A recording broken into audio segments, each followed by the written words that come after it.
अस्सलाम वालेकुम। कैसे हैं आप सब लोग? ठीक ठाक हैं। मार्केट एफिशिएंसी पैराडाइम को डिस्कस करेंगे आज अपनी डिस्कशन में। स्क्रीन में आपके सामने जो एक डायग्राम मैंने ड्रॉ की है, आप यहाँ पे देखिए कि मार्केट के बेसिकली तीन कंट्रीब्यूटर्स हैं। स्मार्ट मनी, जो मेजर इंस्टीट्यूशंस हैं जो मार्केट को ड्राइव करते हैं। उसके अलावा इंटरबैंक प्राइस डिलीवरी एल्गोरिदम, जो कि बेसिकली एक कंप्यूटराइज्ड सिस्टम है जो कि प्राइस डिलीवरी को कंट्रोल करता है। और लास्ट है हम सब लोग, रिटेल ट्रेडर्स। रिटेल ट्रेडर्स आप देखिए कि क्वांटिटी के अंदर तो बेशक ज़्यादा हो सकते हैं, लेकिन ओवरऑल फाइनेंशियल पोजीशन जो इनकी इतनी ज़्यादा स्ट्रांग नहीं होती, इसलिए ये मार्केट को ड्राइव नहीं कर सकते। जो इंटरबैंक प्राइस डिलीवरी एल्गोरिदम है, वो एक आर्टिफिशियल इंटेलिजेंस बेस्ड एक कंप्यूटर सिस्टम है जो कि ह्यूमन बिहेवियर को समझता है और उसके मुताबिक वो प्राइस डिलीवर करता रहता है। और उसके बाद लास्ट जो कंट्रीब्यूटर है मार्केट का, वो है स्मार्ट मनी या फिर इंस्टीट्यूशंस, जो कि आपने देखा है कि मेजर न्यूज़ इवेंट्स या जब आप देखते हैं कि एक ड्रास्टिक एक्सपेंशन आपको नज़र आती है मार्केट के अंदर, तो वहाँ पे आपको एक इंस्टीट्यूशनल स्पॉन्सरशिप नज़र आती है। तो जो शुरू के हमारे ये जो दो कंट्रीब्यूटर्स हैं, स्मार्ट मनी और यानी कि इंस्टीट्यूशंस या फिर इंटरबैंक प्राइस डिलीवरी एल्गोरिदम, ये मार्केट को मेजर ड्राइव करते हैं। अगर आप इनमें से कोई भी एक कंट्रीब्यूटर को मार्केट में से एलिमिनेट कर दें, तो मार्केट नहीं चल सकती। तो इसका मतलब ये कि जो रिटेल ट्रेडर्स हैं, अगर वो मार्केट का पार्ट हैं या वो मार्केट का पार्ट नहीं है, उससे कोई फर्क नहीं पड़ता। तो इसलिए बेसिकली हम स्मार्ट मनी कॉन्सेप्ट के अंदर जो हम चीज़ें अंडरस्टैंड करने की कोशिश करते हैं, वो हम समझने की कोशिश करते हैं कि मार्केट की पहले स्टेट क्या है, मतलब कि कंडीशन क्या है मार्केट की, मार्केट किस डायरेक्शन में जाना चाह रही है। जो हमने कुछ लेक्चर्स पहले डिस्कस किया था कि कंसोलिडेशन, एक्सपेंशन, रिट्रेसमेंट और रिवर्सल, ये मेजर स्टेट्स हैं जो छोटे टाइम फ्रेम से लेके बड़े टाइम फ्रेम्स तक ये आपको कंडीशन जो है मार्केट की पता चलती रहती है। हर टाइम फ्रेम में आपको पता चलती रहती है। और जब हमें करेक्ट मार्केट की पोजीशन का या करेक्ट मार्केट की स्टेट का अंदाजा हो जाता है, तो फिर हम institutional order flow reference points यानी कि order block, favourable gaps, liquidity pools और इक्विलिब्रियम, इनकी बेस के ऊपर हम ट्रेड करते हैं। और हम चाहते हैं कि हम ऐसा ट्रेड को प्लेस करें जैसे कि स्मार्ट मनी या जैसे कि इंस्टीट्यूशन ट्रेड प्लेस करते हैं। हम उन रेफरेंस पॉइंट्स के ऊपर ही अपनी ट्रेड को प्लेस करें। इसलिए मार्केट के स्ट्रक्चर को और इंस्टीट्यूशनल रेफरेंस पॉइंट्स को समझना बहुत ज़रूरी है। डिस्कशन को आगे बढ़ाते हैं और हम देखते हैं कि हमने कुछ लेक्चर्स पहले डिस्कस किया था बैलेंस्ड प्राइस रेंज को।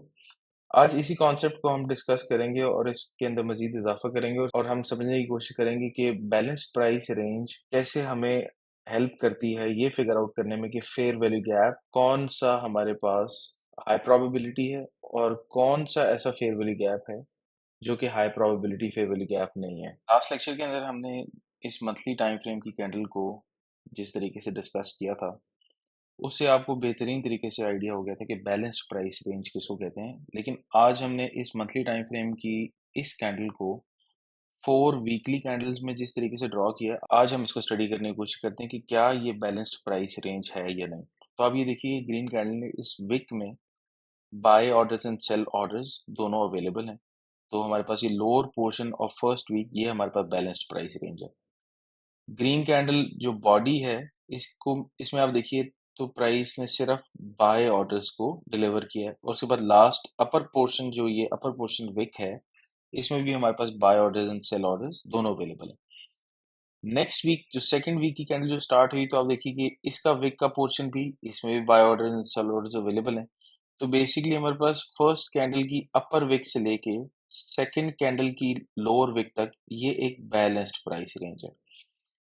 और उसके बाद जो फर्स्ट वीक की जो लोअर वीक थी, ये भी बैलेंस्ड प्राइस रेंज है। तो अभी सिर्फ हमारे पास ये एक छोटा सा एरिया है फर्स्ट वीक का, जहाँ पे हमें अभी श्योर हम नहीं है, क्योंकि ये वीकली कैंडल हम देख रहे हैं। देयर इज अ पॉसिबिलिटी के डेली कैंडल की बेस के ऊपर हमें पता चले कि बैलेंस्ड प्राइस रेंज है, लेकिन फिलहाल अभी हम देख रहे हैं कि मेजॉरिटी ऑफ फर्स्ट वीक जो है हमारे पास ये बैलेंस्ड प्राइस रेंज है।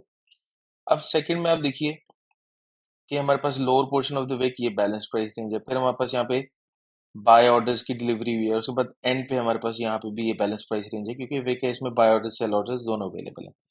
और थर्ड वीक की कैंडल के बाद अब देखिए कि third week and first week के बीच में हमारे पास एक गैप क्रिएट हुआ है। बेसिकली इसको कहा जाता है फेयर वैल्यू गैप, जहां पे हमें हम क्लियरली देख सकते हैं कि हमारे पास प्राइस सिर्फ और सिर्फ बाय ऑर्डर्स ही डिलीवर करने में कामयाब हुई है और कोई सेल ऑर्डर्स हमारे पास यहाँ पे अवेलेबल नहीं है।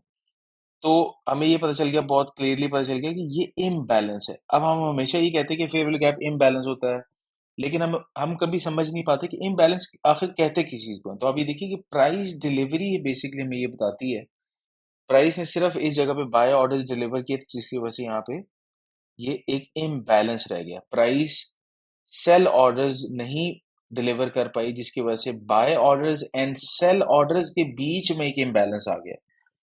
इस इम्बैलेंस को बेसिकली प्राइस हमेशा बैलेंस करने के लिए वापस आती है, और प्राइस जब यहाँ पे सेल ऑर्डर्स डिलीवर करती है तो फिर हम एक्सपेक्ट करते हैं कि प्राइस अब प्रॉपरली तरीके से इस एरिया को बैलेंस कर चुकी है, और फिर प्राइस जो है वो अपने टारगेट की तरफ जाती है। बेशक वो सेल साइड लिक्विडिटी हंट हो या फिर बाय साइड की तरफ लिक्विडिटी हंट हो, वो फिर डिपेंड करता है हमारे डायरेक्शनल बायस के ऊपर, या जो भी हमने स्टेट्स ऑफ मार्केट जो हमने लास्ट लेक्चर में डिस्कस किए थे उसके अकॉर्डिंगली फिर प्राइस जो है वो अपने टारगेट की तरफ जाती है। लेकिन जो फेयर वैल्यू गैप है उसमें इम्बैलेंस किस चीज का होता है, वो basically buy orders and sell orders की डिलीवरी के अंदर जो इम्बैलेंस एक होता है, जो मार्केट हमें फेयर वैल्यू गैप की शक्ल में दिखाती है, इसको कहा जाता है fair value gap. Market aggressively bullish है या बेरिश है, इसका अंदाजा फेयर वैल्यू गैप से बिल्कुल लगाया जा सकता है।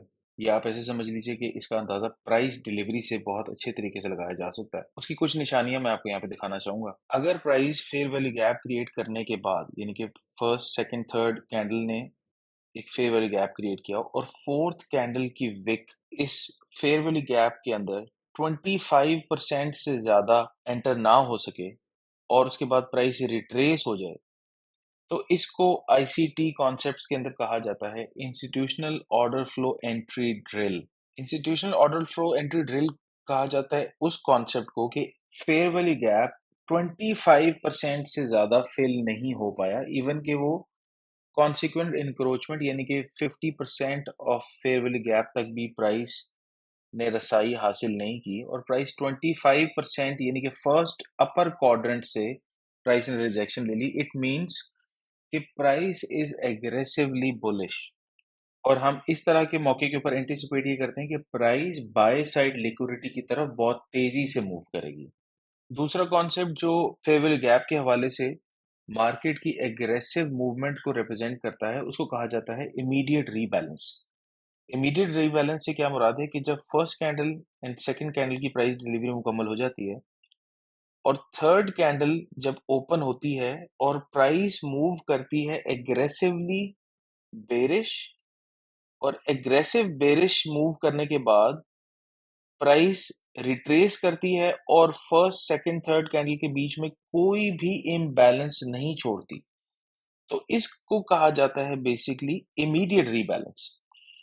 तो इमीडिएट रीबैलेंस जो बेसिकली एग्रेसिव बुलिशनेस को रिप्रेजेंट करता है, और हम उससे यही एंटिसिपेट करते हैं कि प्राइस जो है वो एग्रेसिवली बाय साइड की तरफ मूव करेगी। अब हम देखते हैं लाइव चार्ट के ऊपर कुछ एग्जांपल्स और समझने की कोशिश करते हैं फेयर वैल्यू गैप कैसा बिहेव करते हैं, और उसके बाद हम ये भी देखेंगे कि फेयर वैल्यू गैप को फर्दर रिफाइन कैसे किया जाता है। गोल्ड के डेली चार्ट के ऊपर आप देखिए कि हमारे पास ये रिसेंट 3 फेयर वैल्यू गैप्स हैं।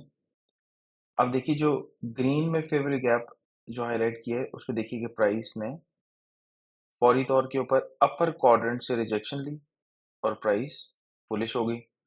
उसके बाद प्राइस ने एक और फेयर वैल्यू गैप दिया जिसको अभी तक प्राइस बैलेंस करने नहीं आई है, और उसके बाद थर्ड फेयर वैल्यू गैप है जिसके अंदर प्राइस ने फ्राइडे को इसके अंदर रिट्रेस किया है।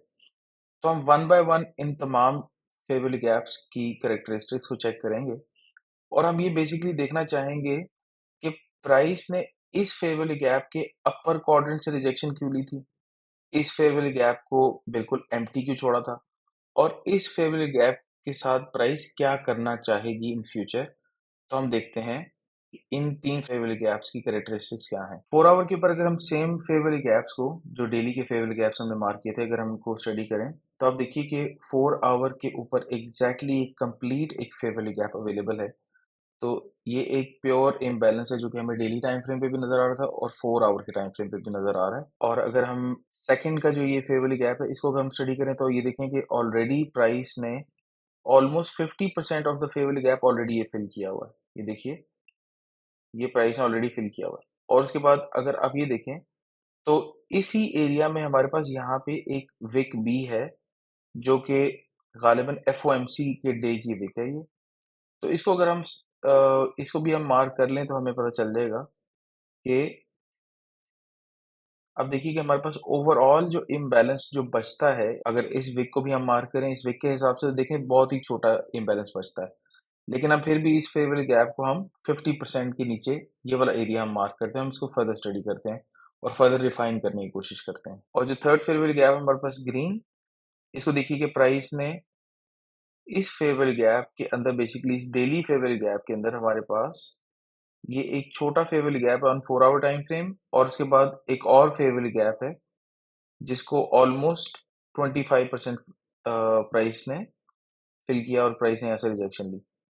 तो आप यहाँ पे ये देखिए कि ये वो वाला फेवरेट गैप है जिसको ऑलमोस्ट 25% से प्राइस ने रिजेक्शन दी थी ऑन डेली टाइम फ्रेम।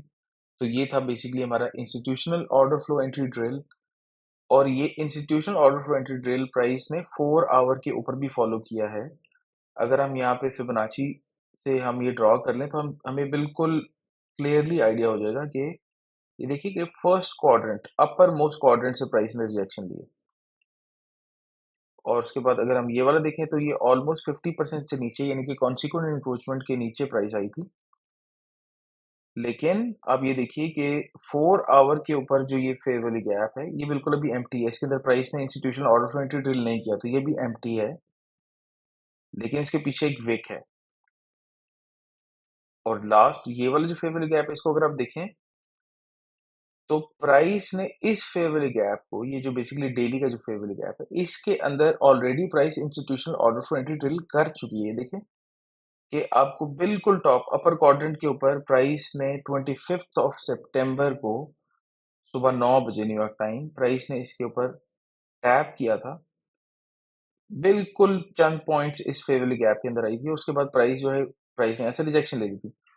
तो जैसे कि हमें पता है कि institutional order flow entry drill का क्या मतलब है कि जब प्राइस अपर क्वाड्रेंट से प्राइस रिजेक्शन लेती है तो प्राइस एग्रेसिवली बाय साइड को टारगेट करती है। ठीक है, तो प्राइस ने ये लिक्विडिटी हंट कर ली थी ऑन 26th ऑफ सितंबर और institutional order flow entry drill कब किया था प्राइस ने 25th ऑफ सितंबर को। 1 आवर टाइम फ्रेम के ऊपर हम in further fair value gaps को हम रिफाइन करने की कोशिश करते हैं और देखते हैं कि हमें प्राइस यहाँ पे फर्दर क्या इनसाइट दिखाती है। डेली टाइम फ्रेम के ऊपर हमने ये डार्क कलर्स के अंदर हमने ये फेयर वैल्यू गैप्स मार्क किए थे, उसके बाद H4 के अंदर हम ये लाइट कलर्स में या डिफरेंट कलर के अंदर हमने ये मार्क कर लिया और अब हम देखना चाहेंगे कि 1 आवर के ऊपर हमें इन एरियाज के ऊपर क्या इनसाइट मिलती है। डेली टाइम फ्रेम का जो सबसे टॉप फेयर वैल्यू गैप था उसको हमने 4 आवर के ऊपर मार्क किया था तो हमारे पास ये लाइट एरिया आया था। अब हमने 1 आवर के ऊपर इसको मार्क किया और हमने ये दो फेयर वैल्यू गैप्स यहाँ पे आइडेंटिफाई किए हैं। अब ये देखिए कि प्राइस ने इस फेयर वैल्यू गैप से तो ऑलरेडी प्राइस ने सपोर्ट एज अ सपोर्ट इस 1 आवर की फेयर वैल्यू गैप को प्राइस ट्रीट कर रही थी। अब इस फेयर वैल्यू गैप से हम क्या एक्सपेक्ट कर सकते हैं कि ये फेयर वैल्यू गैप सपोर्ट के तौर के ऊपर ही प्राइस इसको ट्रीट करेगी अनलेस एंड अनटिल प्राइस इसके नीचे ब्रेक कर देती है। इस फेयर वैल्यू गैप को जब प्राइस ब्रेक करेगी तो ये सपोर्ट हमारे पास एज अ रेजिस्टेंस जो है वो काम करना शुरू हो जाएगा। फ्राइडे को अभी देखिए कि प्राइस ने इस फेयर वैल्यू गैप से नीचे विक क्रिएट की और उसके बाद प्राइस फर्दर इसके नीचे ट्रेड हुई लेकिन इस विक के नीचे क्लोजिंग नहीं दे पाई, इसलिए ये फेयर वैल्यू गैप हमारे पास एज अ रेजिस्टेंस नहीं काम कर सका और उसके बाद फ्राइडे को लास्ट 3 आवर जो पीएम सेशन था प्राइस इसी फेयर वैल्यू गैप से ऊपर ट्रेड होना शुरू हो गई।